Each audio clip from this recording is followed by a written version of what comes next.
What's in a bylaw? Bylaws are a high-level framework for how a not-for-profit organization organizes itself and how it makes decisions and functions. A set of bylaws do not supersede or supplant federal, state, regional, or local laws. Requirements can vary, especially from state to state.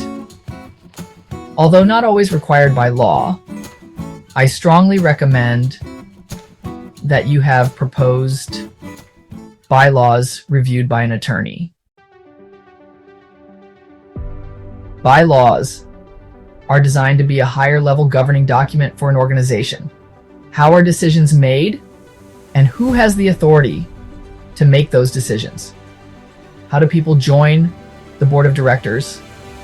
How often does the board meet, and what decisions can be made, if any, in between meetings, and who makes them? How many people is the board required to have, minimum and maximum, and so on? At the same time, bylaws are not a policy manual. Think of it as a balance between what the rules are and how the rules are made. That is a simple description. But the main point is to understand that your bylaws are intended to, generally speaking, establish the purpose for the organization's existence, the mission, the structure of the board of directors, including minimum and maximum number of members, how someone joins the board and how long they can stay, roles of the officers and who those officers are, how decisions are to be made, how board members can be removed.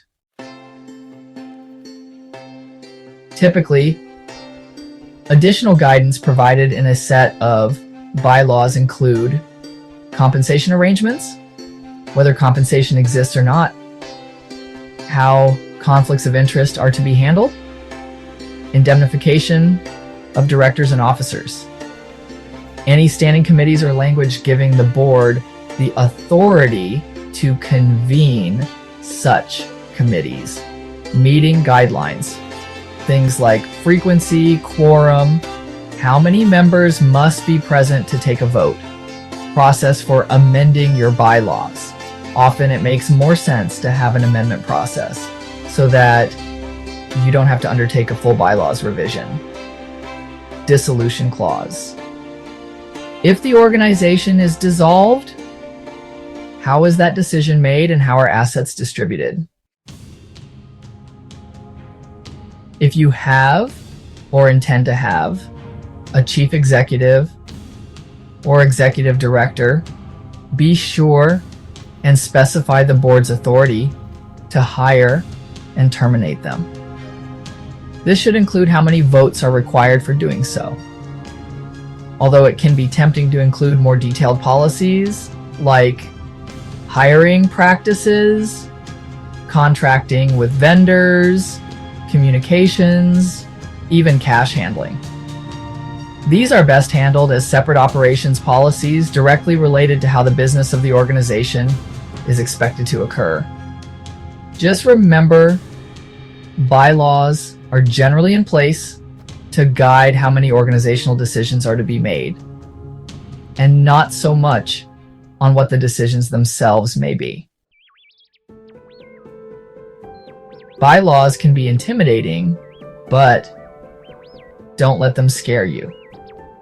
There are lots of great examples out there. Find a format that works for you and adapt to your needs.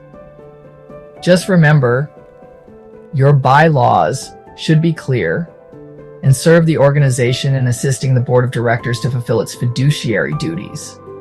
With intent and clarity, your bylaws can be a powerful tool in guiding your organization well into the future.